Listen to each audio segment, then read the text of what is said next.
Boa tarde. Olá, Alisson. Olá, Cláudia. Boa tarde.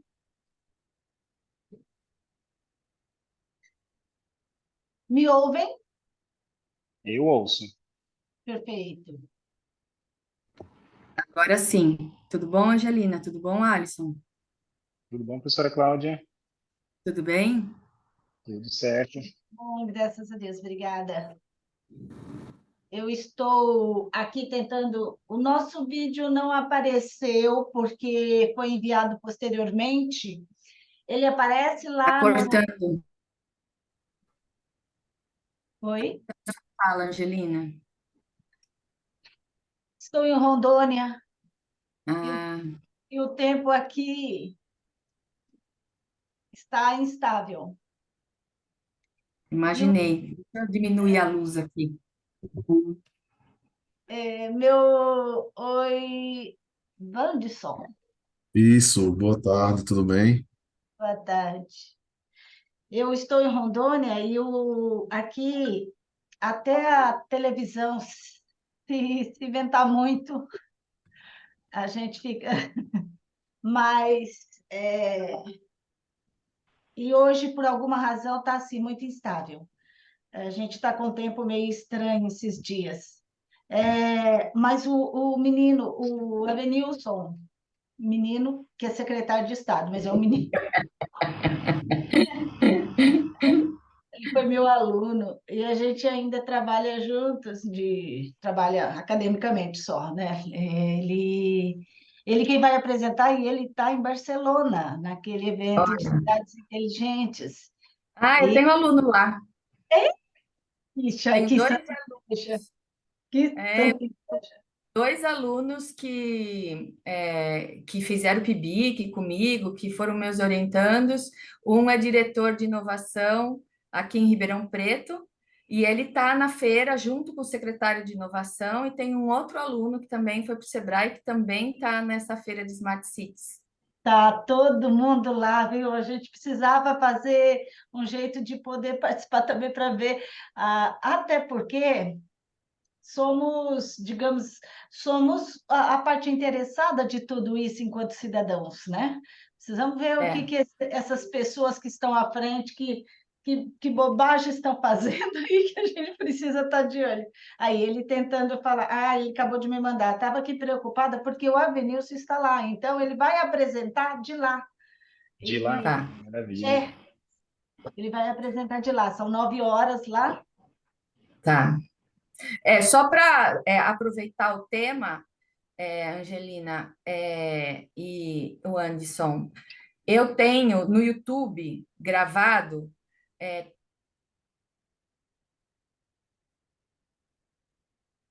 Agora travou você, Travou um Ah, pouco, passador. é, eu tenho. Ah, minha conexão aqui. Peraí. tá vendo? Eu Eu vou te desligar o vídeo para falar, tá? Que aí acho que quando fala. Eu tenho uma série de eventos que eu organizei ao longo de um ano, junto com a FGV, eu sou da USP em Ribeirão Preto, sobre Smart Cities, que estão gravados, inclusive um deles é sobre o Piauí Conectado, é, Olha, que está gravado no YouTube, dentro da página do Instituto de Estudos Avançados da USP, do IEA. Então, Adson, se você tem interesse nessa área de Smart Cities, ficou um material bem bom lá.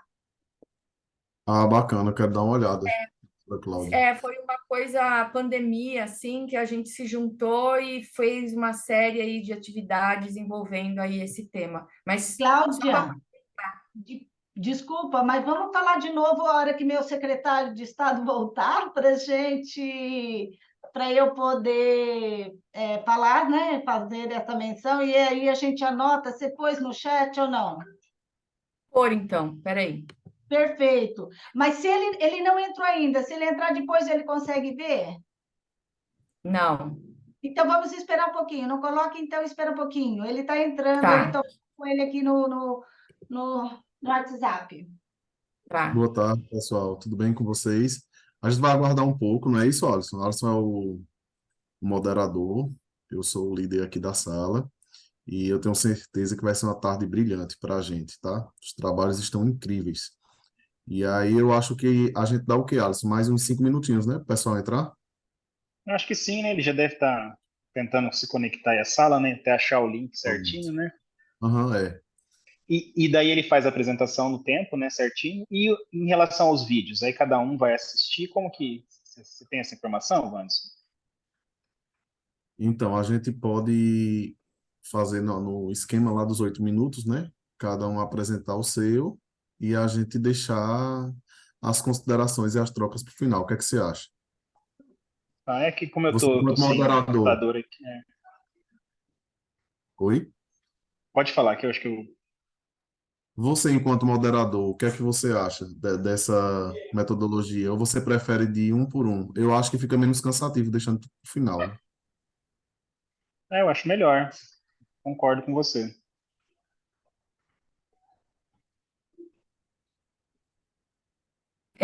Eu só vou pedir licença para vocês, mas quando for 5 horas, eu talvez caia aqui a minha ligação, que eu tenho que ir para outro lugar. Estava aguardando uma consulta faz muito tempo e finalmente consegui. O Alisson sabe o sufoco que está para marcar consulta aqui em Ribeirão Preto. E aí eu consegui um encaixe hoje justo para 5 da tarde, entendeu? Então talvez eu perca aí o final, mas o Alisson é pesquisador do GPublic, que eu coordeno, o Centro de Estudos de Gestão e Políticas Públicas, e ele faz doutorado nessa área. Esse artigo é resultado do doutorado dele e de uma pesquisa que nós fizemos para o FNDE. Então, também a gente está disponível, se vocês também depois quiserem qualquer coisa, quiserem conversar, vou deixar também o meu e-mail aqui. Mas, e o vídeo ficou muito bom, Alisson. Foi a terceira versão, porque cada hora passava de 20 minutos brincando. Eu Ah, tive que dar uma corrida aqui para conseguir eu fazer. imaginei, eu imaginei, porque eu já fiz coisas do gênero e nunca fica bom na primeira. Você fica um tempão para Não. gravar 5 minutos, né? Aí acho que a primeira que deu certo no tempo, o áudio, não sei por que motivo, travou da metade para frente, aí ficou sem áudio. Eu tive que fazer de novo. É, Ficar conversando com o é, computador ali um tempinho, mas deu tudo certo. tudo bem.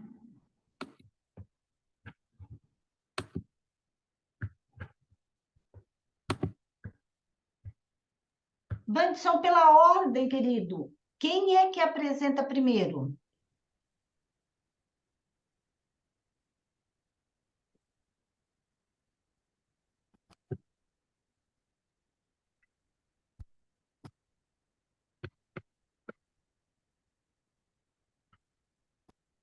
Eu tive duas percepções diferentes em cada um dos lugares que eu vi. Um, eu pensei que fosse o Ruschel, o Ricardo Ruschel, e que também está na sala. Depois, achei que fôssemos o nosso, e aí eu fiquei em dúvida.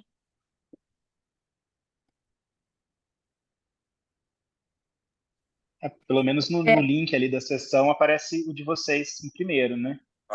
É, eu vou, na hora certa aqui, é que eu tô com um problema de conexão. Tá mesmo travando o seu um pouquinho também. Tá vendo que não é só Rondônia? Tá vendo? Sabe que não é só Rondônia? É, mas, Angelina, você é professora na universidade aí? Eu sou professora no Instituto Federal de Rondônia. Ah, que legal. Eu Ah, faço pesquisa sobre inovação, em tecnologia social na Amazônia também. olha que legal, Cláudia, que legal. Eu, eu tenho dois orientandos, uma de doutorado e outra de pós-doutorado. Uma é da Fiocruz em Manaus e a outra é da UNAMA, lá no Pará. Aham. E, e aí eu tenho uma linha no GPublic que é sobre a Amazônia, para orientar mestrado, doutorado e pós-doc. Olha aí, quem sabe a gente pode fazer alguma coisa juntas, claro, E, considerando a pesquisa por aqui, né, pela minha região. A não, gente, eu tenho interesse sim em manter contato, porque eu trabalho muito com agricultura familiar É o que eu estou fazendo agora. Inclusive, o nosso artigo traz uma abordagem, o nosso outro artigo que foi para o EGMA é mais específico. Na verdade, a minha é na participação social, mas aí eu vou a participação social por meio dos conselhos, e aí entrou o Conselho de Desenvolvimento Rural, e aí entrou a agricultura familiar, que é a base de Rondônia. 80 e poucos por cento da nossa economia vem daí. Seguinte, você não quer pôr seu telefone aqui? Eu te passo um material que eu tenho para agricultura familiar Aí eu quero de um... popularização da ciência. Perfeito, querida, perfeito. Mas é um Adoro tema esses eventos. que eu gosto muito, e meu doutorado foi em educação no campo. Olha, depois vou então buscar lá. A gente troca figurinha, até porque primeiro temos aí a questão das cidades inteligentes, que é um assunto que me interessou muito recentemente. Eu pretendo fazer um artigo a partir daí, considerando a participação e a consideração da participação social na cidade, na construção das cidades inteligentes, e aí e a agricultura familiar, que é a nossa realidade aqui. Então, mas eu tenho dissertações, teses de doutorado, livro, e-books, Vou, material de popularização da ciência. Vou te eu vou passar uma leva pelo WhatsApp, e aí a gente vai conversando, mas eu quero aumentar essa rede de estados, né? perfeito.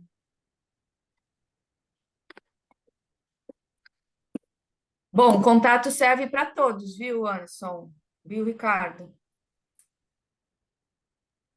Está ótimo. Eu te citei, professora Cláudia, na minha tese de doutorado, e eu Então, trabalho com eu não, avaliação de política pública. Eu acho importante esse momento prévio. você não vai na SBAP? Eu te conheço de algum lugar, da Ampad, será? E a Angelina também eu conheço ela de Eu texto. acho, O da Angelina eu reconheci o sobrenome. Ah, eu te, ci- Agradeço aí eu te a sua citei na minha citação. tese de doutorado, um trabalho que tu que fizeste lindinho isso, né? sobre a avaliação de política pública, né? É, E aí é, eu acho muito interessante eu acho muito interessante o SEMEAD, porque ele proporciona, ó, a gente nem começou ainda, mas olha a quantidade de trocas que sim, está acontecendo aqui, e isso é muito importante. Por exemplo, quando eu li o trabalho da Angelina, do Alisson, do Ricardo, a gente fica muito feliz porque vê assim a ciência sendo tão popularizada, né? Tão é. desmistificada. Quando a gente lê aquele seu trabalho, professora Cláudia, foi você e Oliver, se eu não me engano, E a Lilian? quando eu leio aquele trabalho, isso, quando eu leio aquele trabalho e vejo a riqueza de detalhes, a objetividade, como se diz, pegar na mão do leitor e, né, e guiar, fazer uma leitura guiada, e eu fico mais acreditado, porque por muito tempo se fez ciência para dentro, né? É, é. Obrigada. Deixa eu ver como é que ele está pedindo link. Desculpa, gente, eu vou Não, mutar. Caderno Zebap. Caderno Zebap, é isso? Não, não, não. O Avenilson está pedindo link aqui para acessar como se fosse o Google Meet, né? Não é? Ele vai acessar como? Deixa eu ver como que eu posso ajudá-lo É aqui. porque ele teria que ter login. Ele tem, ele. Ele teria que ter a senha e o login do sistema. Aí ele tem que entrar na página do SEMEAD.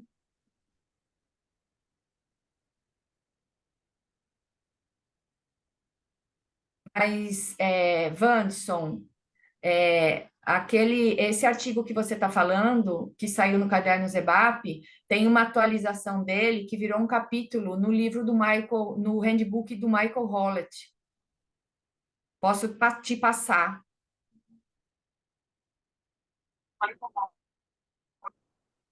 Deu para Ah, entender? ou me passe, por favor. Vou ficar muito agradecido, professor. Inclusive, inclusive eu até tentei te chamar para minha banca de doutorado.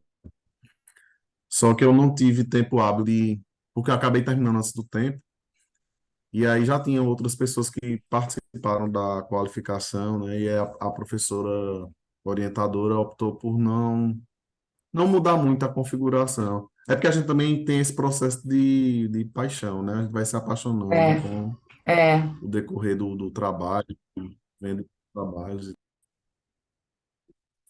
é.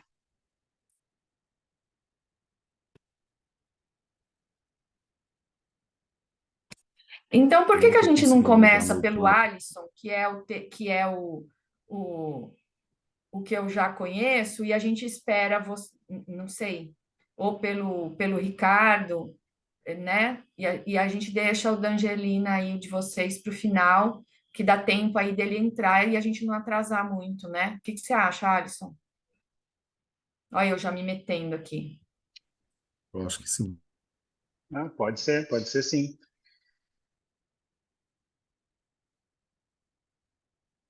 Se tiver tudo bem pelo Ricardo, né? Que eu acho que seria ele na sequência, mas Por mim pode ser, não tem problema. Estão me ouvindo? sim. Pode ser, sem problema. Quer apresentar? Sem problema.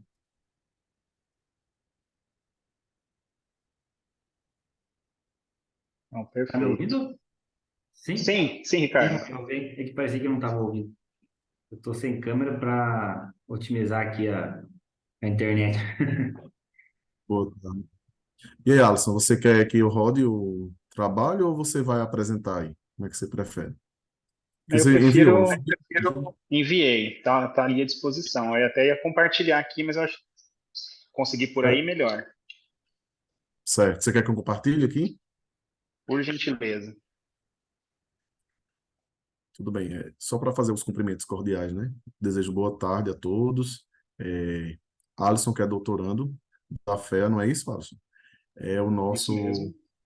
moderador, é quem eu vou confiar a palavra e vou cuidar só dos tempos e da reprodução do vídeo.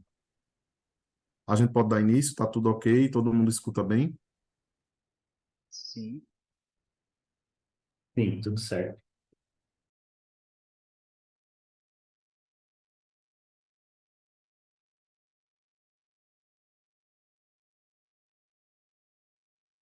Vocês conseguem ver já a tela de apresentação? Olá, meu nome é Alisson. Eu sou aluno do doutorado da FEA em Ribeirão Preto Não, não está aparecendo para mim. Só a voz. e eu vou compartilhar um pouco. Olá, meu nome é Alisson. Eu sou aluno do E doutorado da agora? FEA em Ribeirão Não Preto, também. na área de alimentos. Hoje, uma Agora parte sim. Agora deu certo. Ah, é porque tá tendo um delay, pessoal. Eu vou, eu vou colocar aqui play, vocês dão só um ok, tá certo? Se tiver tudo bem. Olá, meu nome é Alisson. Eu sou aluno do doutorado da FEA em Ribeirão Preto, na área de administração pública, e eu vou compartilhar um pouco com vocês hoje uma parte do trabalho que a gente vem desenvolvendo sobre logística estatal, mais especificamente sobre o estudo de caso que a gente tem feito, né, sobre a distribuição do Programa Nacional do Livro e do Material Didático no Brasil.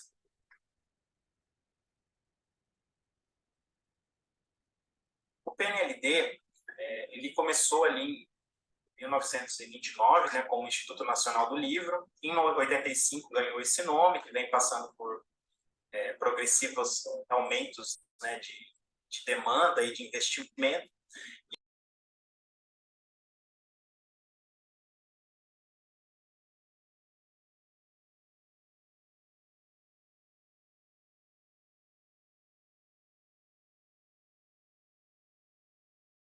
Travou. Ó, então, posso sugerir, Alisson e Wanderson, para gente operacionalizar aqui e dar mais certo? Eu acho que cada um de nós poderia falar em uns 10 minutos e a gente faz uma conversa, talvez seja mais rico, e aí depois quem não assistiu o vídeo volta lá para assistir, porque fica com um delay essa apresentação, né? O da Angelina eu não consegui ver o vídeo lá no sistema. Eu não sei o que está acontecendo realmente, porque a internet aqui parece estar ok, mas vocês travam muito, né? A gente quase no começo, professora Cláudia, não conseguia te ouvir. Depois a Angelina ficou travando. Aí eu não sei. O que é que você acha, Alisson? Eu acredito que é uma ideia muito boa da professora Cláudia. Não, pode ser. Eu tento compartilhar pelo menos os slides aqui para conseguir ter uma linha, né? Mas aí a gente vai trocando essa ideia. Acho que dá sim. Deixa eu só pegar aqui a apresentação.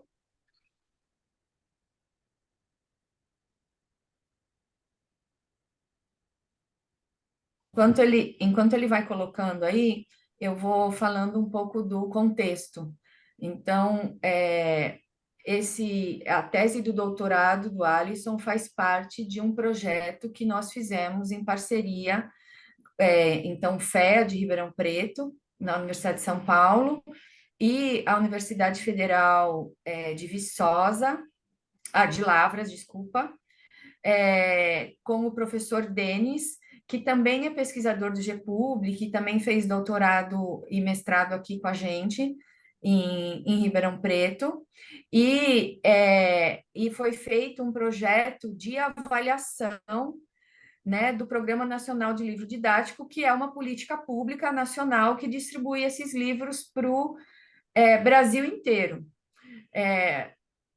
Então, nessa análise dessa política, nós ficamos praticamente, então, 2021 e 2022, fazendo uma parte desse levantamento prévio, que é a base da pesquisa de doutorado do Alisson. Então, aqui ele está apresentando uma parte dessa pesquisa, é, é, em relação ao FNDE, nós já encerramos o contrato com eles.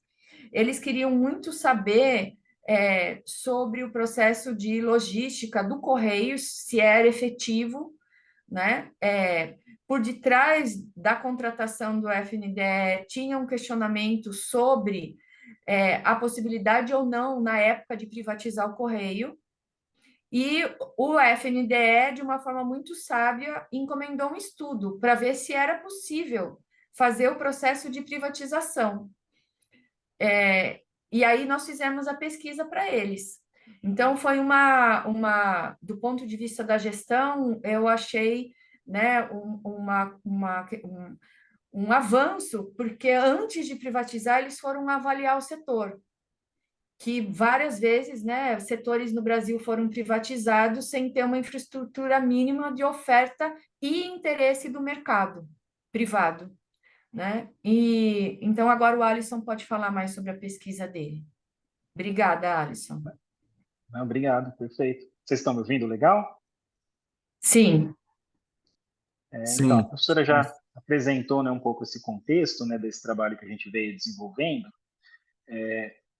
Esse programa, eu achei interessante algumas coisas, né, durante a pesquisa, porque parece que nem a própria UFNDE não tinha ideia, assim, do detalhamento de como acontecia a distribuição, né, dos livros, porque para eles chegava lá uma planilha no final, né, de todo o ciclo, né, com as estatísticas, o que foi entregue, não, e o detalhamento ficava todo a cargo dos Correios, né? Então, o Correio, ele assume aí em 94, né, a distribuição do PNLD, e ele desenvolveu durante esse período, né, uma inteligência de mercado e uma forma de trabalhar que passou por várias, né, atualizações, inclusive relacionada à questão de inteligência de mercado, de saber como você vai colocar esse material lá na gráfica, né, a forma como você vai paletizar esse material, tem uma inteligência, tem um sistema que é desenvolvido pelos Correios, né, que foi desenvolvido com esse histórico, para conseguir dar vazão numa janela aí de 3 a 4 meses e distribuir, né, uma quantidade de mais de 130 milhões de livros aí todo ano, né, um volume gigante, uma quantidade de material diferente, porque a gente não está falando do mesmo livro que vai para todos os locais. Cada escola, né, Cada professor faz a sua opção pelos livros, e isso, para fazer uma logística de 2.200 produtos diferentes, né, materiais diferentes, para chegar em todas as cidades do município, então é um processo que é bastante complexo, né, vamos dizer assim, e atende aí mais de 30 milhões de alunos todo ano. Quando a gente começou esse trabalho, existia, né, até os Correios estava na pauta de privatização do governo anterior, e não havia o interesse em renovar esse contrato, que é um contrato que é feito anualmente com os Correios, né, por dispensa de licitação. Antes de 94, era o mercado privado que distribuía, né, só que era um volume bem menor e ainda assim tinha muitos problemas. Então, né, estavam buscando essa... E existe aí um interesse do mercado privado, né, porque a gente está falando de uma distribuição aí de um contrato anual aí de cerca de 250 milhões ao ano. E a gente tem que pensar que o mercado privado de logística ele tem um foco bastante diferente do setor público, né? O mercado privado ele otimiza os custos, ali a logística ela é uma ferramenta de otimização de recursos, né? Para você maximizar os ganhos. E quando a gente está falando do setor público, a logística ela tem um outro tipo de prioridade, a garantia de direito, que todos os alunos em todo o território recebam os livros antes do início do ano. Então existe um papel bem diferente. Né, e isso tem uma complexidade quando você vai tratar, né? Vamos privatizar a distribuição do PNLD. Então, não é uma decisão tão simples assim. O Brasil tem uma característica, né, bastante conhecida, né, de centralização. A gente tem muitas cidades pequenas, né, acho que, né, cidades menores, né, até 50 mil habitantes são 75% mais ou menos, né, dos municípios, e a gente tem uma concentração muito grande, né, nas capitais, nas regiões metropolitanas, e a gente tem uma quantidade de cidades aí bastante grandes para o interior, que são cidades menores, mas que também aquele aluno que está lá né, no final ali da região norte, ele tem, né, o livro tem que chegar na mão dele ao mesmo tempo do aluno que vai começar a aula ali no sudeste, né? Então isso é um foco, uma dificuldade muito grande na distribuição. Então, o objetivo do nosso trabalho, de maneira geral, é entender esse processo logístico, né, e entender um pouco o cenário nacional. O mercado está pronto, né, para atender outras empresas além do Correio, e entender se realmente o Correio está atendendo de forma satisfatória essa demanda do programa. A gente fez uma revisão, né, bastante extensa, até gerou algumas questões de bibliometria, que a gente chegou a desenvolver alguns artigos. A gente conseguiu conversar com as pessoas que estavam diretamente, né, porque o FNDE deu essa abertura para a gente, né, de conversar com as pessoas que realmente lidam diretamente com isso, inclusive nos Correios. A gente visitou secretarias de educação, centros de distribuição e escolas, né, em pelo menos uma cidade em cada região do Brasil.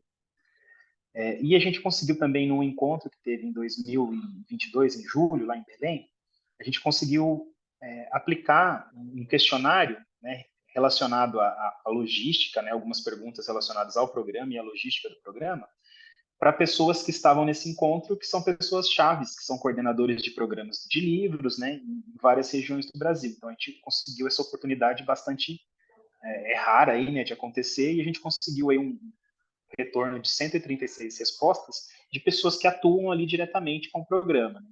Então, isso para a gente foi bem enriquecedor do trabalho. Então, a gente conseguiu mapear a rede logística, né, que acontece, e a gente focou nas etapas ali que tem participação direta dos Correios. Do que a gente teve, né, de retorno dos questionários, né, a gente tem ali as ocupações, né, das pessoas que responderam dentro do programa, então tem ali coordenadores, gestores, pessoal que participa da escolha, que participa do recebimento de conferência, então várias funções diferentes, né? E uma coisa interessante, como esse encontro aconteceu em Belém, a gente tinha uma prevalência ali bastante grande de pessoas da região norte e nordeste. Então foram as pessoas que mais tinham o que falar, né? Porque são as pessoas que sofrem mais com essa questão da distribuição, e a gente tem a faixa maior, né, da participação deles nesse questionário. Inclusive, acho que uma das ideias é tentar desdobrar um pouco, né, essas dificuldades que são enfrentadas no Norte e no Nordeste. A gente solicitou para que eles avaliassem, dessem uma nota de 0 a 10, né, em relação ao programa em si, né, de maneira geral, e também em relação à logística, especificamente a logística de distribuição do programa. E a gente viu que tinha uma discrepância, né? Então, aí já ligou um alerta aí, né? Mais ou menos um ponto, que o programa está sendo bem avaliado, ainda assim tem algumas questões, por que eles não avaliam tão bem a logística? Né? E aí a gente foi entrando no detalhamento disso. A gente perguntou se as pessoas conheciam as etapas, né? Se elas declaravam conhecer as etapas da logística, né? A maioria diz que sim, né? 84%. Uma das coisas que surgiu desse trabalho também junto com os Correios foi uma proposta de divulgação maior do trabalho dos Correios na distribuição desses livros, né? Que eu conversei bastante com o pessoal lá em relação a isso, para fazer vídeos, mostrar os locais que a gente só chega de barco, né? Os locais de difícil acesso, com estradas que não são pavimentadas, né? Até para mostrar, né? Desde a hora que sai da gráfica ali aquele livro lá em São Paulo, na região metropolitana, e como que ele é distribuído em todas as regiões do país.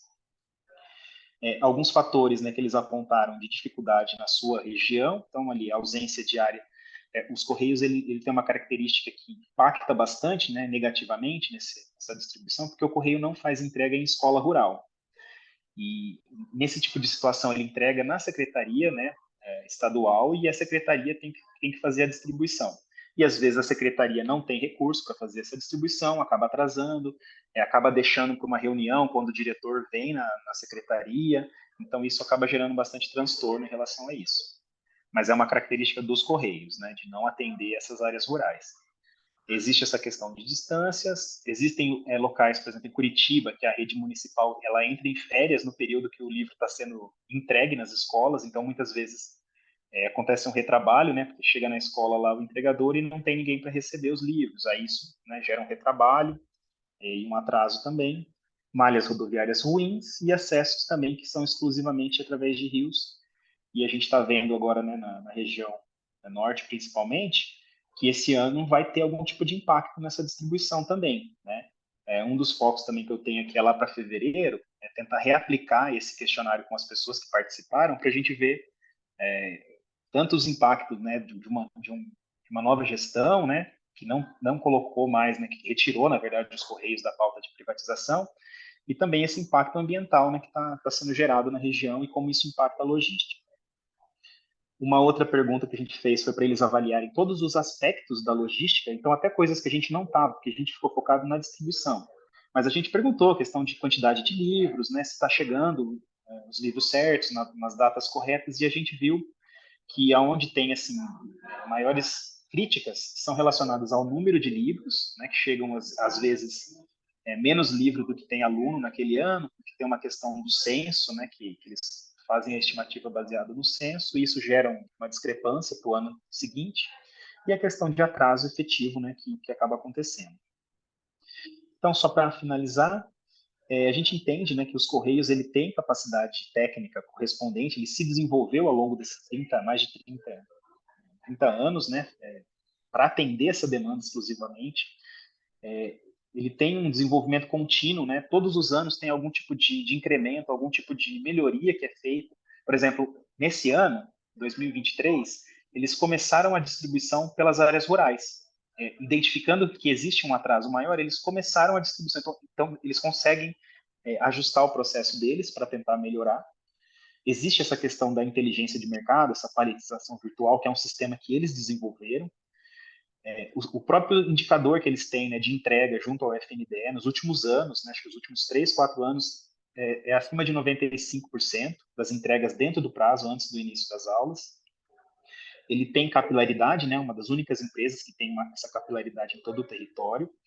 Uma coisa que chama muita atenção é que por toda a etapa dentro dos Correios que está relacionada ao FNDE, né, ao contrato com o PNLD, ela é toda terceirizada. Então, dentro do galpão, eles já deixam uma área o ano inteiro destinada para o programa do livro.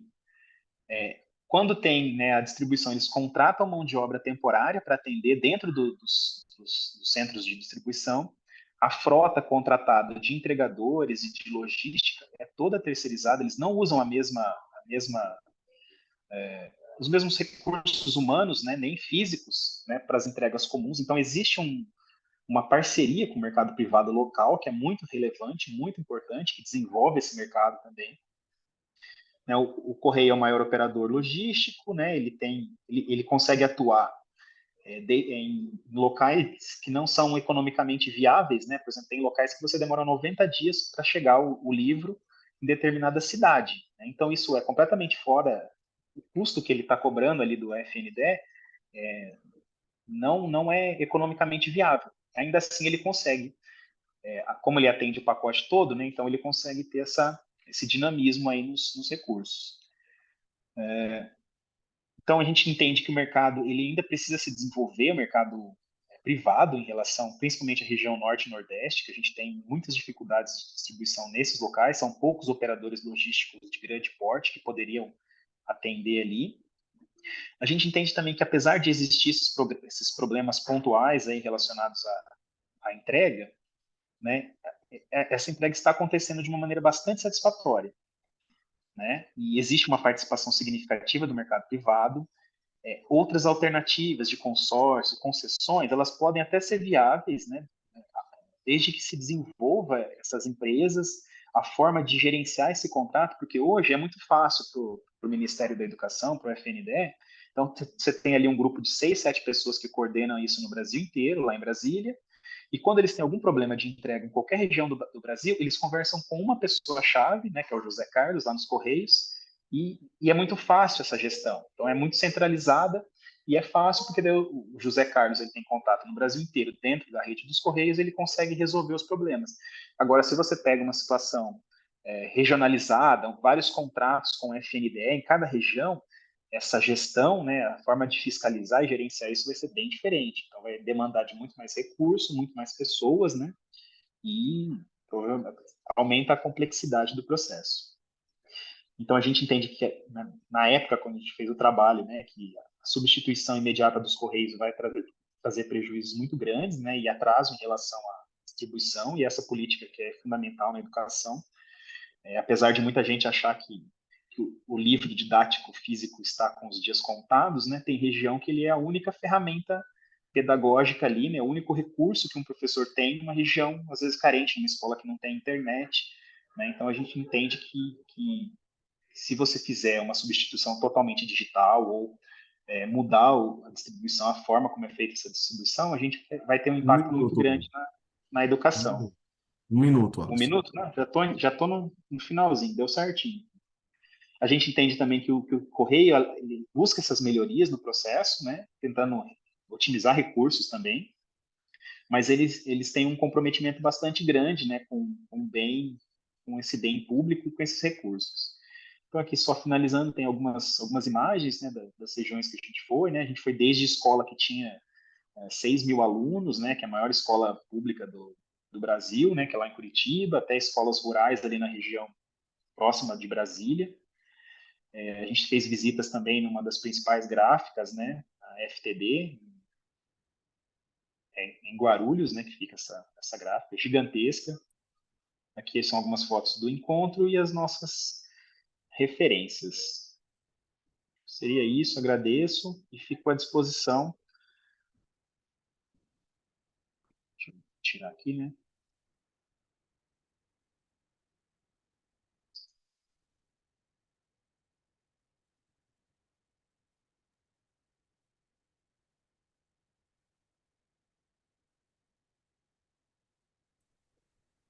Muito obrigado, Alisson.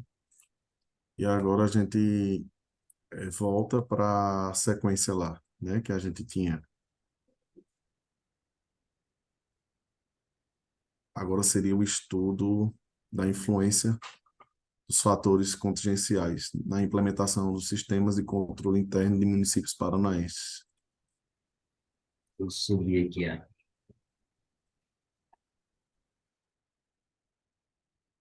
Apareceu? Acho que Me sim. Vocês me ouvem bem? Sim. Sim. Então, é, até me Sim. sinto até me sinto um pouco mal em estar fazendo, porque eu sou mestre, só me formei agora em fevereiro, então, vendo esses trabalhos aí magníficos, o meu ficou, assim, no para baixo, né? Então, eu vou tentar apresentar ele. Até o meu vídeo, eu acabei mandando, eu não consegui fazer ele com os slides, até peço desculpa. Então, esse é um fruto da minha dissertação, que eu acabei agora em fevereiro, né? Então, essa é a parte quantitativa da minha pesquisa, e ela foi feita da parte qualitativa também. Então, foi tentando identificar os fatores contingenciais na implementação do sistema de controle interno dos municípios paranaenses, né? Então, foi feito por mim e pelos professores que participaram da minha banca, né? O Vinícius Donato, o Clóvis e o Denis. E o Vinícius Martins foi meu orientador. Então, assim como contextualização, a gente pode observar que a administração pública ela possui um papel bem relevante, né, por meio da oferta de serviços à sociedade e o monitoramento dos recursos disponíveis, né? Então, é fundamental que se cumpra, vamos dizer assim, que tenha uma fiscalização para ser cumprida essa finalidade, né? Então, o setor público está passando por diversas transformações no Brasil nos últimos anos, né?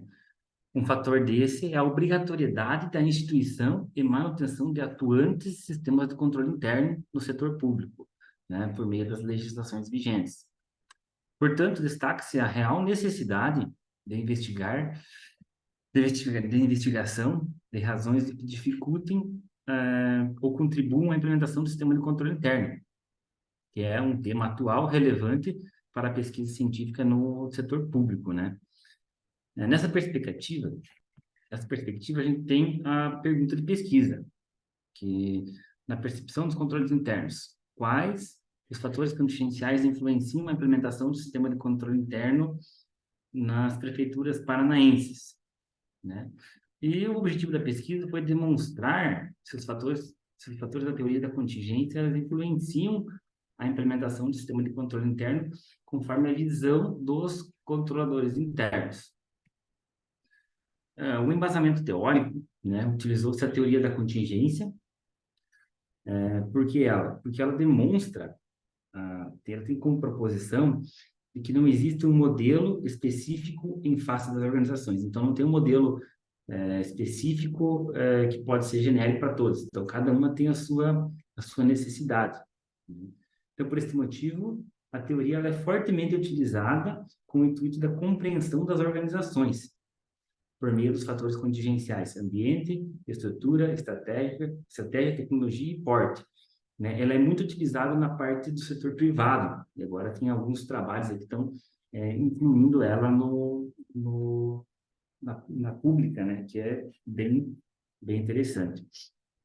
Em seguida, a teoria da contingência dentro do setor público, né? Foi pesquisado, sobre o controle interno na administração pública, né? E, por último, foram formuladas as hipóteses, né? Então, foi 5 hipóteses das 5 fatores contingenciais. A minha metodologia utilizada, ela trata-se de uma pesquisa descritiva, quantitativa, utilizando-se das técnicas estatísticas para análise dos dados, né?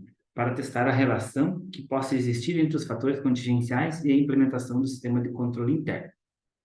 Então, a coleta de dados ela foi por meio de questionário de escala Likert, né, de 0 a 10, classificado ali como um survey, que teve a população de pesquisa aos 399 municípios do estado do Paraná, e, consequentemente, seria 399 controladores internos, né? E nós tivemos uma amostra de 104 respondentes. Sim, foi bem custoso, mas foi conseguido ter essa quantidade de respondentes. Então, para análise dos dados, foram utilizados os softwares SPSS e o Smart PLS 4, que foi desenvolvido na modelagem da equação estruturais, bem como a avaliação da confiabilidade para obter maior credibilidade dos dados, né? Então, aqui na sequência eu trouxe o construto da pesquisa. Ela não está no meu trabalho, mas ela está na minha dissertação. Então, é o mesmo construto que eu acabei extraindo para mim ter como base, né, das perguntas elaboradas, né? Então, que demonstra os objetivos, as dimensões, as variáveis, o instrumento utilizado pelos autores e os autores utilizados. Então, análise de discussões dos resultados. Então, como já foi mencionado, 104 respondentes, gênero masculino e feminino, faixa etária, né? Podemos observar que são pessoas acima de 31 anos, cerca de 85%, escolaridade, né? O tempo de formação, o tempo de função, né? E uma curiosidade bem interessante é essa questão de 65% são apenas um servidor que cuida da parte do controle interno do município. Na sequência, foi perguntado quanto ao estágio que se encontra a implantação do sistema de controle interno nos municípios. Como pode observar, todas as prefeituras possuem implantado o sistema de controle interno. Apesar das respostas estarem divididas entre 1 e 10, a maior frequência ficou em 5. Então, ficou acima de 5, perdão. Demonstrando a percepção dos controladores internos que estão numa média de implantação. Então, foi realizado para buscar a investigação, a correlação das variáveis, né? Aplicou-se por meio do coeficiente da correlação de Spearman, né, que proporciona verificar se as variáveis possuem grau de correlação e apresentam qual o seu grau de associação. Quanto à correlação entre os fatores contingenciais, a maioria das correlações encontradas estão classificadas como moderada, que apresenta uma relação considerável. Já a correlação estratégia e porte se apresentou como fraca. Neste caso, possui uma baixa relação entre as variáveis.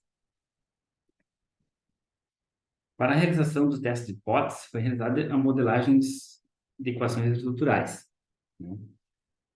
Que é realizado por meio dos mínimos quadrados parciais, qual tem como objetivo demonstrar a validade e da mensuração do modelo, teste de confiabilidade, é esse que está apresentado, né, que é produzido por meio dos índices validade convergente, validade discriminante e consistência interna.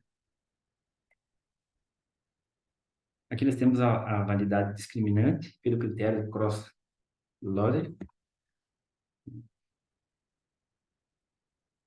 Aqui nós temos a modelagem estrutural, equação, com os fatores ambientais, com as questões que foram com relação com o sistema de controle interno.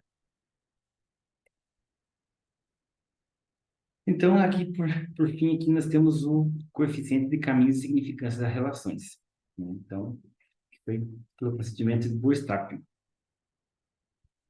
Como conclusão, né, possui influência de certos fatores contingenciais na implementação do sistema de controle interno. Constantemente, o setor passa por aperfeiçoamento, né? Existem vários cursos e treinamentos por parte dos órgãos de controle, de forma gratuita, Tribunal de Contas, Tribunal da União, né? Mas, assim, tem alguns particulares também, só que ele tem muita carência ainda nesse sentido aí, que a gente percebeu, né? O apoio dos gestores públicos, na maioria das prefeituras, ele acontece, né? Algumas vezes, vamos dizer assim, pela política, acaba prejudicando o setor por estar mais atuante, né? E daí tem uma carência enorme que a gente encontrou aí, que é uma carência de padronização.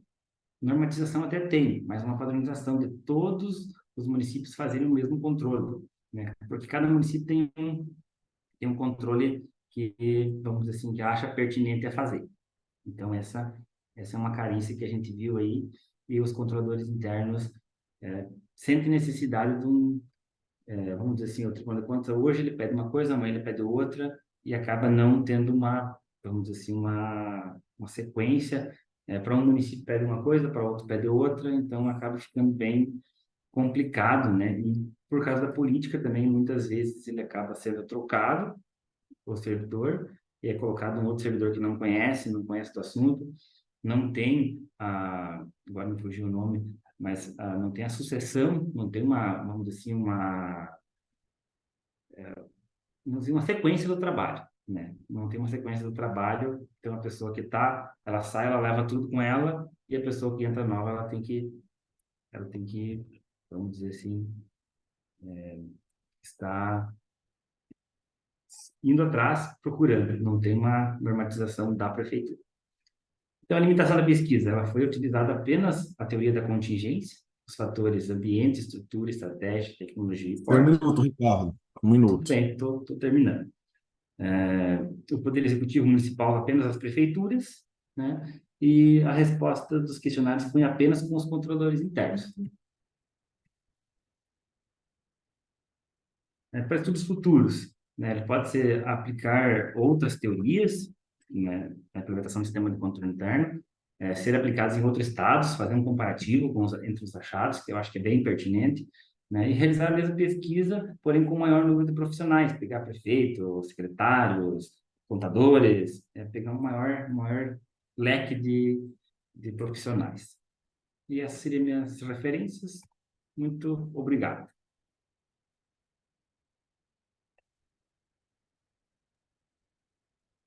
Como diz a professora Cláudia, né? De simples não tem nada seu trabalho, Ricardo. Parabéns também. E agora nós vamos convidar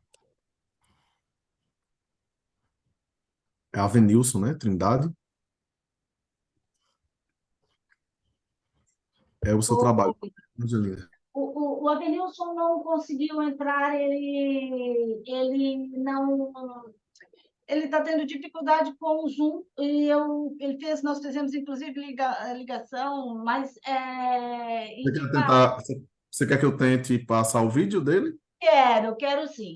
Eu passei, inclusive, para o Aguinaldo, que está ajudando na organização também, no trabalho, e ele ficou de ver o que poderia. Ele conseguiu fazê-lo. Então, vamos passar o vídeo, porque ele realmente, como se trata dos resultados de um trabalho, inclusive, de uma pesquisa com observação, onde ele faz parte da pesquisa, seria imprescindível a presença dele para que pudéssemos realmente ter uma boa explanação do trabalho. Mas eu acho, se vocês não se importarem, eu gostaria que tivéssemos pelo menos o acesso ao vídeo que traz a fala dele e principalmente dos resultados, que é o que nós queríamos.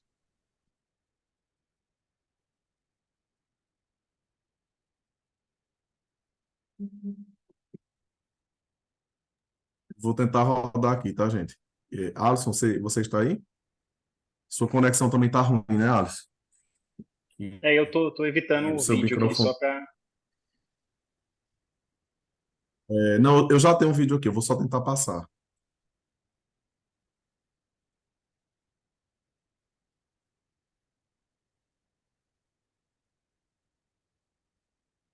Faço parte da equipe que escreveu o artigo científico com o Dá título para ouvir? Gestão Pública, Estudo na Avenilson Gomes da Trindade. Está baixo demais. Tem como erguer o som? Pública. É porque eu acho que ele gravou baixo, Angelina. Deixa eu tentar aumentar o máximo aqui. Mas está bom assim.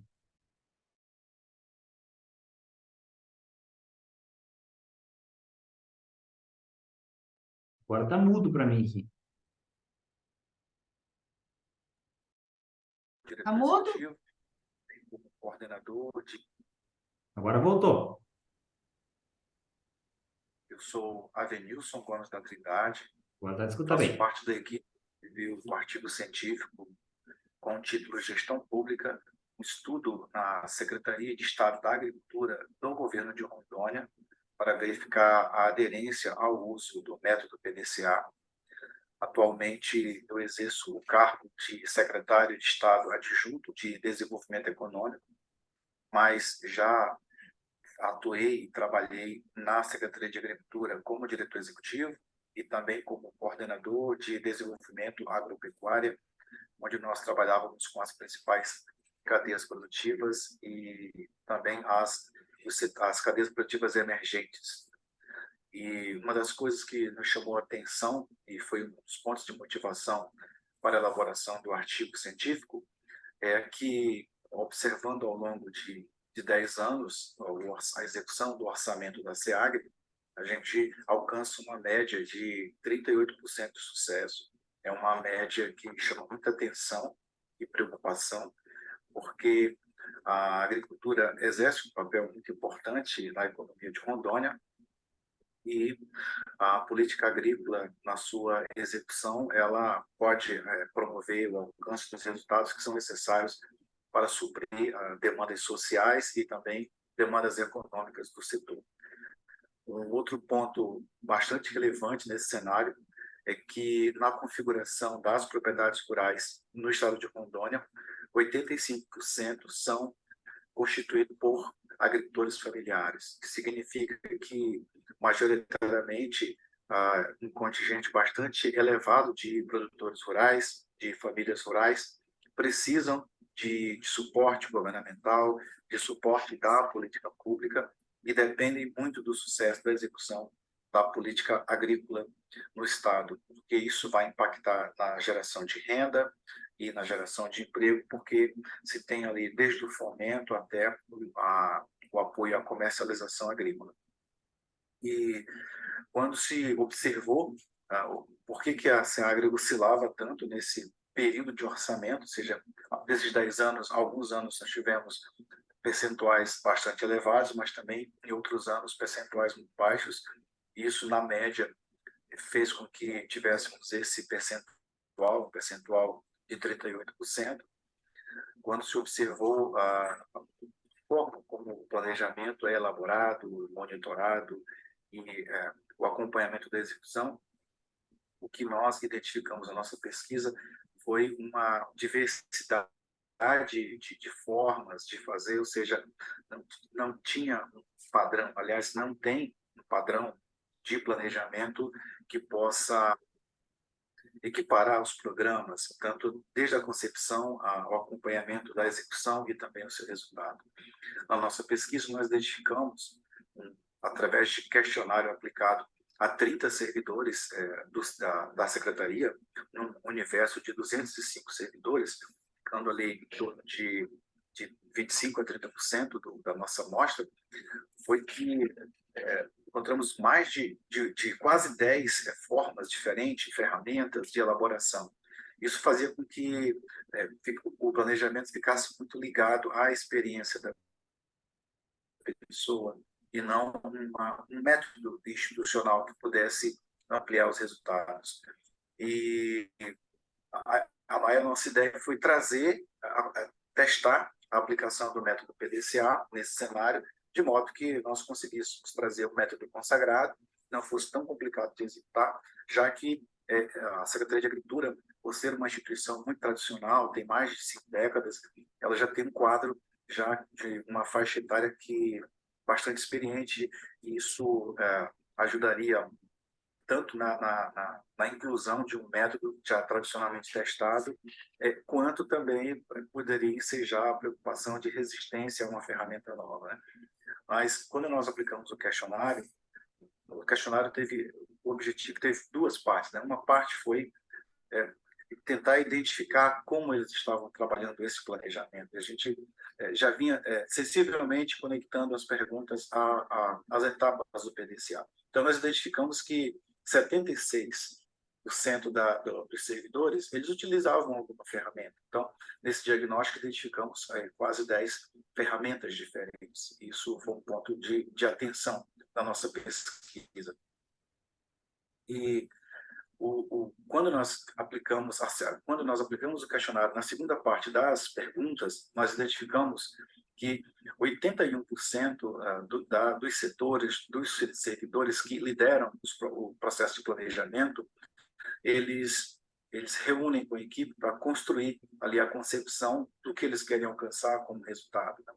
E 89% eles, de alguma forma, procuram acompanhar, fazer o monitoramento das ações. E 73% eles avaliam o resultado e procuram fazer algum ajuste.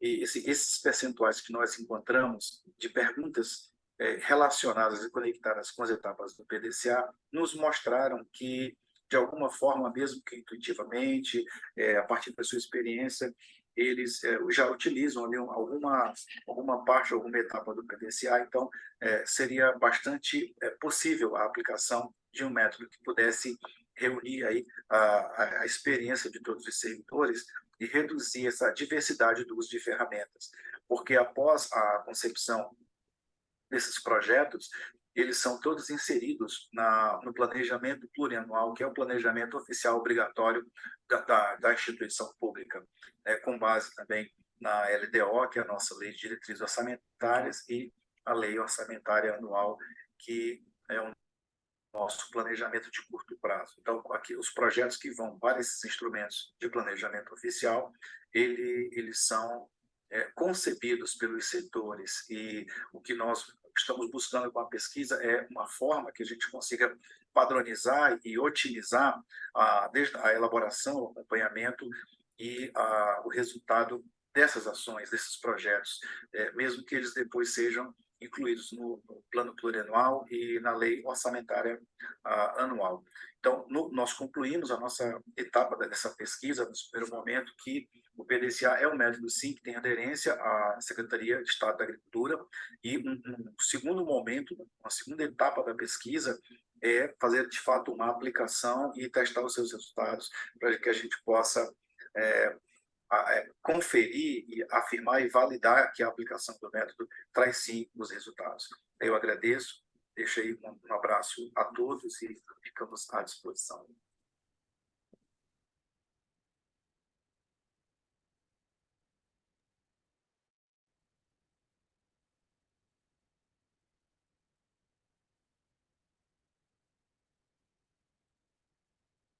Todos ouviram? Eu ouvi. Ouvi Sim, bem tudo também. bem. Sim. Ouvimos sim. Ai, que bom, porque nós estamos nesse momento exatamente num segundo momento, né, que é esse momento Acho que isso que está aparecendo aqui, é a tela de alguém, né? Ou é minha? Eu acho que é a sua. Estava passando o vídeo? Só interromper. Não, é do Wanderson, né? Levante. Tá. Compartilhar da tela ainda. Wanderson, nós estamos vendo aí os seus segredos. Eu estou voltando aqui, só um instante. Mas voltando ao trabalho, o primeiro trabalho ele começou já faz alguns anos, uns 2 anos, ou 3 anos, na verdade, 3 anos, e a dificuldade em se ter uma sistematização no planejamento estratégico da administração pública, especificamente na Secretaria da Agricultura, e a possibilidade de ter alguém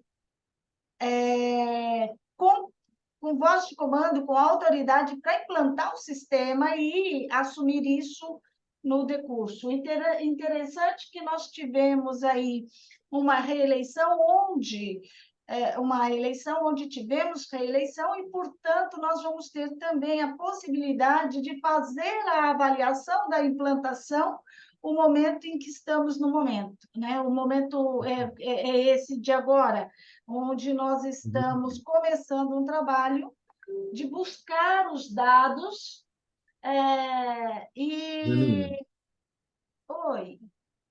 me permita, desculpa interromper. É porque eu acho que é importante a gente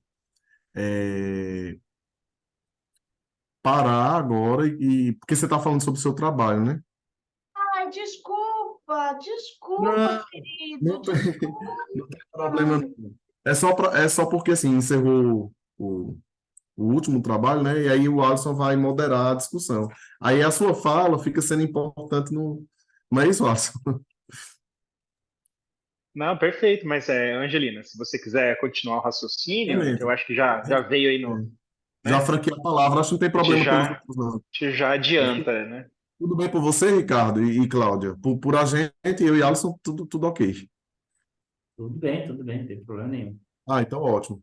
Pronto, Angelina, continue. Bom, gente, eu desculpa, mas eu vou ter que me despedir, porque minha consulta aqui vai começar, uma pena, mas gostei muito dos trabalhos. Deixo aí meu, meu, meu contato. Eu acho que o trabalho do Alisson, eu já conheço bastante, né? Então, a minha observação para os dois trabalhos era pensar sobre inteligência artificial, para vocês darem uma olhada sobre o que tem de aplicativos e de inteligência artificial que envolva esses sistemas que vocês estão pesquisando. E hoje já tem coisas bem interessantes que vocês, de repente, principalmente na secretaria, que pode internalizar, e para o Tribunal de Contas, Controladoria, já tem vários robôs prontos. Até um aluno meu fez uma dissertação que envolve.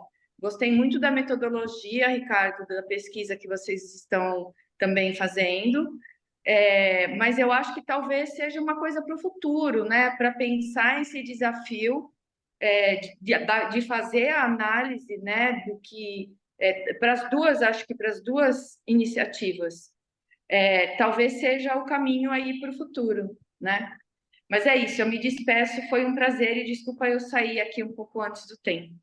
Cláudia, desculpa, eu estava com o Obrigado. microfone e Wanderson, desculpa, mas eu vou falar com Cláudia um segundo, estou roubando a sua apresentação. Cláudia, coloco aqui Rondônia à sua disposição e, lamentavelmente, não conseguiu conhecer o nosso secretário, mas ele está vendo você aqui, fiz uma ligação aqui para ele te ver aqui, e Cláudia é uma pesquisadora da USP, Avenilson, que traz muito conteúdo sobre inteligência artificial. Depois nós vamos fechar um bate-papo, nós três. Desculpa, Tá Vandes, bom. não podia perder a oportunidade. Desculpa, amiga Alice. Tchau, gente. Muito obrigada, viu? Tchau, E parabéns professora. aí Tchau, pelos tchau. trabalhos.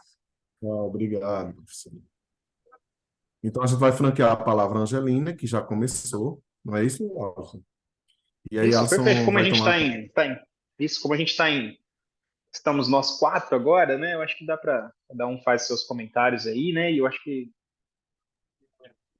fique à vontade, Angelina. Pode botar o teu microfone. Era só um pouquinho. Deixa eu ver se eu consigo. Deixa eu ver se eu consigo pôr você falando também. Deixa eu ver. Olha, isso é tecnologia. Vê se dá certo aí, gente. Vê se fala alguma coisa, Benilson. Oi, alô, tudo bem, pessoal? Dá para ouvir, gente? Dá Aí, sim. sim. Estão me ouvindo? Sim. Estamos. Bem. Direto de Barcelona, na Espanha, viu, pessoal? Friozinho bom aqui. Posso Pode. falar, professor? Fala, 2 minutos. 5 minutos. 2 minutos. Pessoal, um prazer falar com vocês. Então, resumindo tudo em 2 minutos, eu faço parte da equipe de governo há 30 anos e durante 18 anos eu exerço cargos de gestão. E eu tenho uma preocupação muito grande com o resultado do que é planejado, para a gente poder avaliar se isso chega na população. Rondônia tem 85% das propriedades rurais, agricultura familiar, que é uma parte dos produtores rurais que mais demandam de políticas governamentais de apoio social e apoio econômico. E a Secretaria de Agricultura é a responsável pela política agrícola do Estado. E quando eu observei 10 anos de execução do orçamento, na média, executou 38%. E isso, obviamente, prejudica a entrega do serviço público para essa população rural. E a preocupação foi nós entendermos o que estava acontecendo. E na pesquisa, nós identificamos que não tinha uma padronização de planejamento. Nós temos em torno de 10 ferramentas diferentes, onde os setores fazem seus e pouco monitoramento e pouquíssima avaliação do resultado. Então, nós procuramos um método já consagrado, que é o PDCA, para levar a um quadro uma secretaria que tinha mais de 5, são quase 60 anos de existência. E nós fizemos um questionário que tinha 2 partes. A primeira parte era perceber como que eles estavam trabalhando os seus planos. E a segunda parte as etapas do PDCA. E nós descobrimos que, mesmo que de forma intuitiva, eles estavam, sim, executando as etapas do PDCA, só que eles não conseguiam, era uma execução parcial, ou não tinha qualidade no monitoramento, não tinha qualidade na avaliação. Então, tradicionalmente, o setor público planeja, mas monitora muito mal e avalia muito pouco os seus programas. E aí a proposta da pesquisa era que nós encontrássemos uma fotografia disso. E a gente percebeu que o PDCA é aderente ao uso num órgão público, e a Secretaria de Agricultura foi o nosso test drive. Agora, a gente, numa próxima pesquisa, nós vamos, de fato, testar a elaboração dos planos usando o PDCA, e depois a gente, num outro artigo, traz o resultado para todo mundo. Obrigado, pessoal. Pronto, valeu, Avenilson. Agora vamos ouvir os colegas também, tá bom? Quer ficar aqui com a gente? Eu vou devolver aqui ao Alisson, que está moderando. Tá bom. Então, agradecer as palavras, né? Manda um abraço, meu chefe está aí também, em Barcelona, aí no encontro. Eu sou funcionário aqui municipal de Ribeirão Preto, o Duarte está por aí também. Manda um abraço aí para ele, se encontrá-lo. Mas é muito interessante, né? Até essa questão da possibilidade da continuidade da pesquisa, né? Porque a gente sofre muito isso, né? Como administração pública, quando tem algum tipo de mudança, né? Essa descontinuidade administrativa, ela impacta às vezes positivamente, mas muitas vezes negativamente, né?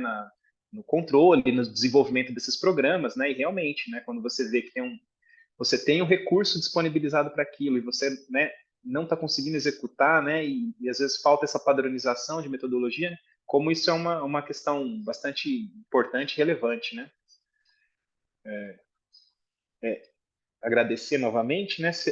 Eu queria falar também um pouco do trabalho que a gente comentou, né, da parte de controladoria, né, do Ricardo, né, que também aqui a gente tem bastante contato aqui em Ribeirão Preto, né, que essa preocupação em relação a esse controle, principalmente nos municípios, é bastante recente, né? Acho que aqui em Ribeirão foi montado oficialmente depois da reforma, acho que em 2021, né?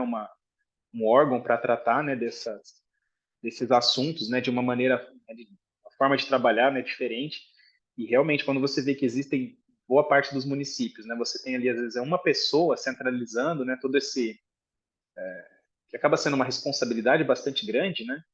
Porque, por exemplo, aqui o órgão acaba pegando a parte de controladoria, ouvidoria e corregedoria. Então, assim, são assuntos muito relevantes dentro da administração pública, né? Então, só fazer esse pequeno adendo aí e abrir a palavra aí para quem quiser também compartilhar alguma coisa, fiquem à vontade. Nossa situação, que você falou de controladoria, eu vejo que ele é algo muito grande para um setor muito pequeno, né? Assim, o meu estudo ele partiu de um outro estudo que o pessoal analisou a parte de custos dos municípios, né? E que é um negócio que não tem ainda.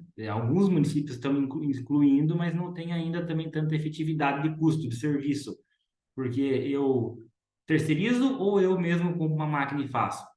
Então, assim, eu acho que isso tem que já tinha que estar funcionando, né? Mas eu entrei na parte da controladoria porque eu vejo que é muita obrigação para uma pessoa só, e eu queria sentir o que o Estado do Paraná aqui estava tendo. A gente tem um bom controle a questão do Tribunal de Contas, eles têm cursos, eles têm informativos, só que não tem uma padronização. Então, assim, eu sou contador do município de Sulina, tem 3.000 habitantes. Eles cobram a mesma coisa que cobram o município de Curitiba, que tem 2 milhões de habitantes. Então, ou Pato Branco, que tem 80 e poucos. Então, assim, ele fica um pouco, vamos dizer assim, tem que ter os mesmos controles, mas ele tem que ser de forma diferenciada. No meu ponto de vista, tem que ter uma normatização e todos seguirem, né? Então, tipo assim, tem uma carência. Daí o município faz uns controles e o outro faz outro. Daí tem mandato de 4 anos do controlador interno. Terminou 4 anos, entra outro. entra outro, mas daí não sabe que continua, o que não continua. Então, assim, até a questão, assim, puxando lá para a PPA, LDO e LOA, que é a questão do outro trabalho, eu vejo assim, nós aqui queremos fazer um orçamento participativo, chamamos a população, só vem funcionários na Câmara de Vereadores, eu estou na Câmara hoje, que eu sou contador também, só vem os funcionários, nunca tem assim, um incentivo, daí eles pensam assim, mas se eu dizer alguma coisa, vai chegar, o prefeito não vai querer, então a gente nem vai. Então eu vejo que que a professora Cláudia colocou ali, a inteligência artificial, eu acho que é o caminho, eu acho que é o caminho, vamos dizer assim, é a solução. Não tinha pensado nisso, mas eu acho que é uma solução assim que vai ser bem pertinente, porque o pessoal agora já estão sendo divulgadas as sessões de Câmara, as licitações, que está a nova lei de licitações também vem para contribuir para todos os setores.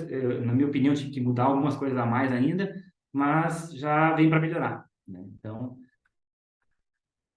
o trabalho de vocês também, a questão da logística do eu achei fantástica, de demonstrar que fazem, são necessárias,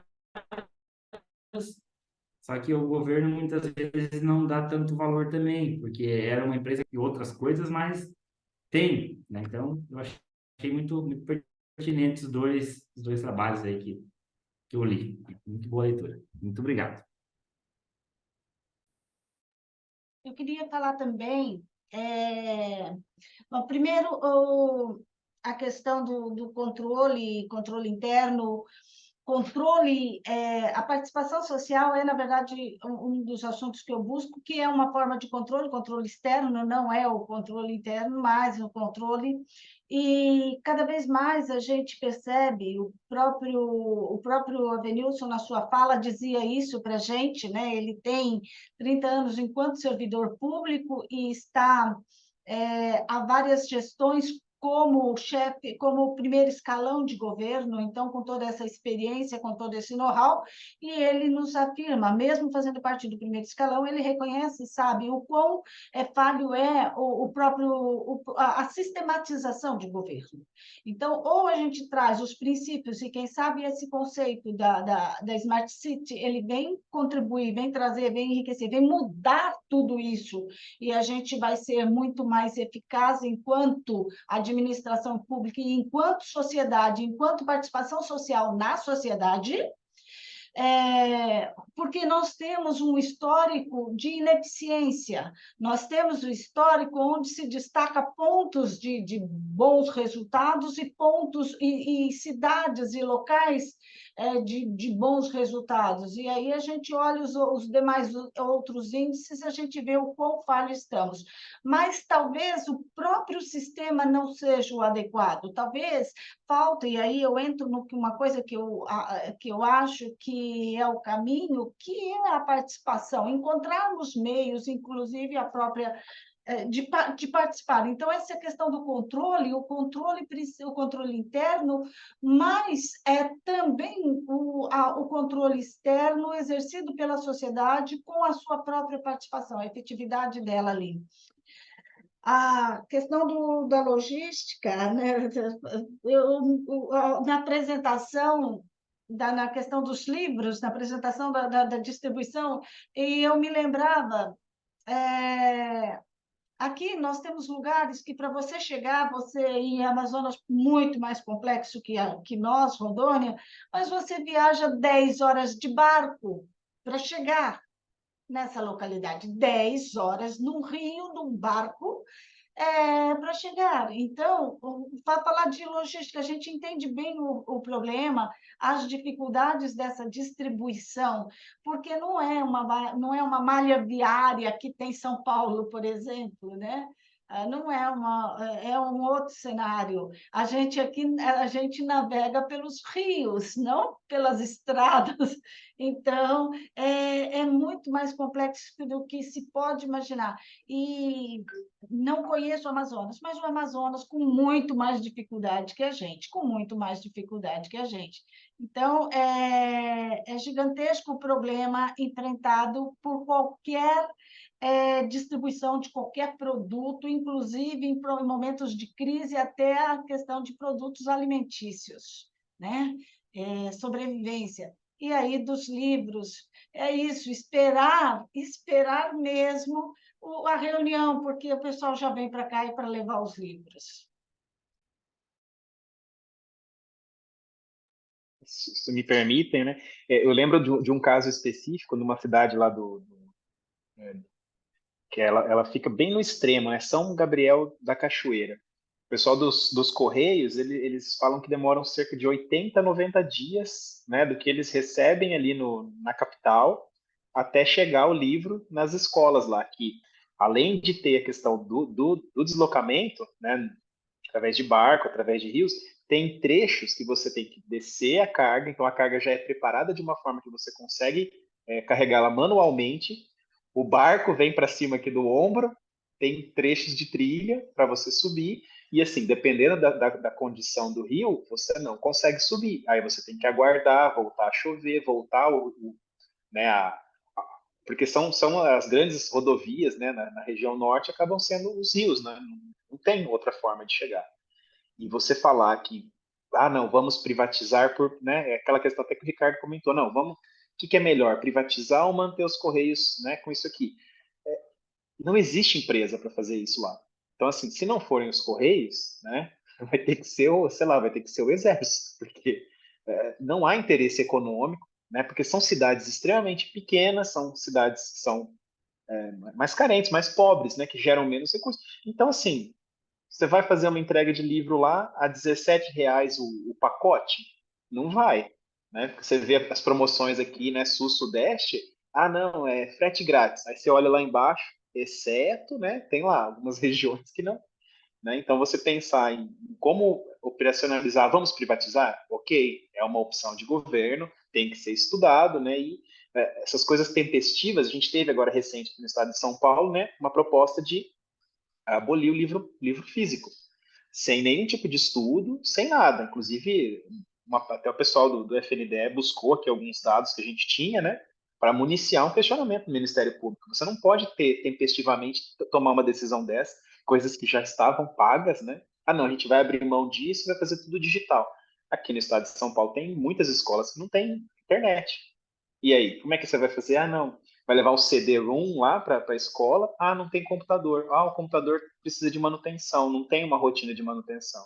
E as escolas não têm recurso, as secretarias não têm recurso para essas finalidades, né? Então, a gente pensa, né, numa coisinha, não. Questão da controladoria. A gente precisa de uma regra geral que vai atender todo mundo. Mas tem municípios que não têm profissionais para isso, né? Por exemplo, eu trabalho aqui em Ribeirão Preto, a gente tem um corpo técnico gigantesco, com profissionais especialistas nas áreas. Agora você vai aqui na cidade vizinha nossa, né, que tem uma região metropolitana aqui de 50 cidades, que tem ali 5 mil habitantes, você não tem um engenheiro na prefeitura contratado para fazer, né, qualquer tipo de licitação, você não tem um contador para fazer. Então, assim, são muitas peculiaridades. E a gente vê que o país, se você pensar que 75% das cidades elas são menores de 50 mil habitantes, esse é o Brasil, né? Não é os grandes centros. A gente acaba se enganando às vezes, né? Porque a gente acha que o Brasil é um pouco mais de tudo isso aqui que a gente vive, né?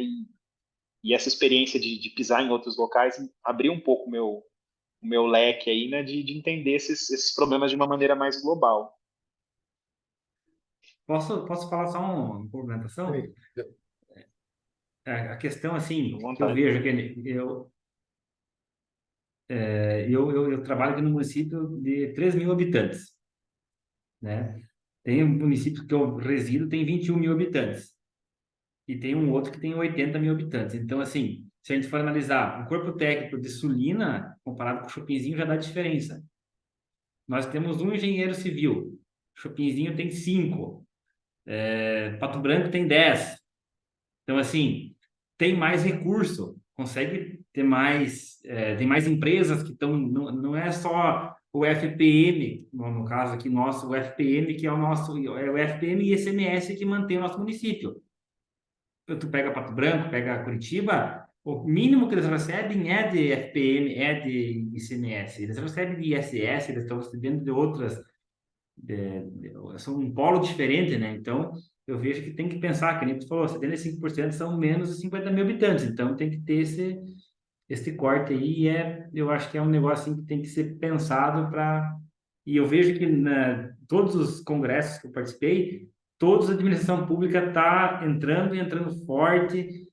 Nós da contabilidade, que eu fiz na cidade de Cascavel, aqui no Paraná, assim, de 10 alunos, 6 foi para a área pública, 6 foram para teorias diferentes, e estamos puxando esse leque. Eu acho que tem que ser mais visto e mais valorizado o setor público, porque ele é nosso, não é porque a prefeitura de Sulina, de Ribeirão Preto, de Rondônia, é nosso. Então nós temos que caprichar e fazer bem feito na nossa, na nossa casa, né?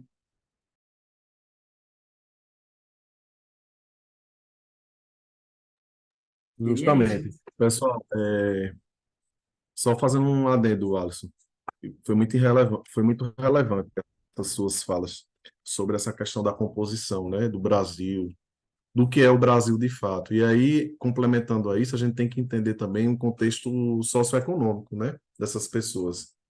Quer dizer, a maioria das cidades são pequenas e as pessoas, em sua maioria, têm ali até um salário mínimo e meio, né? São pessoas em questão de vulnerabilidade socioeconômica. Então, eu vou ver se vocês têm as considerações finais. Eu queria mais uma vez agradecer a relevância dos trabalhos, cada um mais importante que o outro, um trazendo a ferramenta do PDCA, o outro trazendo a questão da logística dos Correios, o outro trazendo a questão da teoria da contingência, né, e fazendo aí as equações estruturantes para comprovar quais variáveis têm maior correlação. Então, assim, eu me sinto muito feliz e contemplado nessa sessão. Para mim foi uma honra inestimável. E aí, no chat está o meu contato, tá? Para a gente poder trocar figurinhas. Eu vou deixar o Alisson encerrar, que brilhantemente fez essa costura, vamos dizer assim, porque todos os trabalhos eles têm uma interseção, que é a administração pública. Não, maravilha. Gostaria de agradecer, né? Eu nunca tinha participado como moderador, né? Fiquei também bastante feliz pelos temas, né? Que são bastante relevantes, né? Independente né? Que o meu é só uma dissertação, eu acho que não é assim que a gente tem que ver. Eu acho que todos esses trabalhos enriquecem muito, né? E eu, por ser filho do Paraná, né? Eu não sou do Sudoeste, né? Como nosso amigo Ricardo. Eu sou da região, eu sou de Cianorte, né? Nascido e criado e vim para cá, para Ribeirão, né, para trabalhar aqui na prefeitura de Ribeirão. Então a gente sabe, né, como a gente gosta, né, e administração pública, a gente geralmente tem essa tendência a ver o grande, né, a ver o nacional, a ver o federal, e na verdade a gente tem que começar a detalhar melhor esses problemas, né, e diagnosticando e sugerindo situações para o micro também, né, porque senão a gente fica lá com uma lei gigantesca de nova lei de licitação e os municípios não conseguem atender, né. Eu já participei aqui pelo menos de umas 7, 8 reuniões de treinamentos, e daí não consegue se atender e vai se, né? Não, a gente ainda não consegue. Eu fico imaginando os municípios menores, né? Então a gente vê que essas peculiaridades elas são muito importantes, né? E saber também que a gente tem pessoas aí que estão, né, fazendo parte da administração, são agentes políticos também né, que estão buscando na academia, né, formas de melhorar a administração pública. Eu acho que é muito importante para a gente, né? Então também me sinto bastante orgulhoso de estar participando, né, dessa sessão com todos vocês e só tenho a agradecer. Se o pessoal quiser fazer os últimos comentários aí, fiquem à vontade. E a gente já encerra. Eu também gostaria de agradecer, né? Eu só comentei assim de que vocês são doutorandos, então ele é um pouco mais, assim, eu digo assim, no trabalho de vocês, né? Assim, parabenizando vocês, né? Não diminuindo muito o meu, mas assim, fiquei muito honrado de ter vocês também como mediadores. Parabéns a todo mundo aí que participou, né? A professora Angelina ali, o rapaz lá de Barcelona também. É importante essa troca. Eu acho que essa troca vai ser quase muito mais do que o trabalho, né? Que é bem, bem válido, né? Muito obrigado. Um abraço a todos e bom final de semana. Vou falar aqui também. Vanilson, Posso? pode? Dá esse privilégio. Ok, obrigado. Professores da banca e colegas que apresentaram, é um privilégio, uma alegria muito grande a gente poder participar desse evento, mesmo que online. Ah, eu sou eu nasci em Rondônia, sou aluno de escola pública, fiz faculdade pública, então eu sou um defensor do Estado, sou um servidor público entusiasta, muito animado com o que eu faço com uma alegria enorme, e o Estado de Rondônia fica à disposição dos senhores e das senhoras. Nós faremos no mês de fevereiro o Fórum Amazônico de Inovação, onde nós vamos receber toda a região norte em Porto Velho e vamos discutir, além de inovação, muita ciência, muita pesquisa para melhorar na nossa vida na Amazônia, né? E cidades inteligentes vai estar também na nossa pauta, as políticas públicas. Muito bom ter um intercâmbio com vocês. O governo de Rondônia fica à disposição da instituição, da USP, dos departamentos para futuras parcerias se desejarem. E já deixo aqui um grande abraço a todos vocês. Perfeito, querido. Pessoal, eu também reitero a fala do Avenilson, né? A nossa casa aqui é de vocês e estamos abertos a trocar experiência. Nós temos, Rondônia é um lugar que tem muita gente do sul, sudeste, né? Vocês sabem disso. E eu sou paulista também, então a gente veio para cá há muito tempo e assumiu aqui como nossa terra, e por isso a gente aqui defende. E a gente está aberto para recebê-los também, quando quiserem vir por aqui conhecer ou desenvolver trabalhos de pesquisa em parceria aqui com a gente.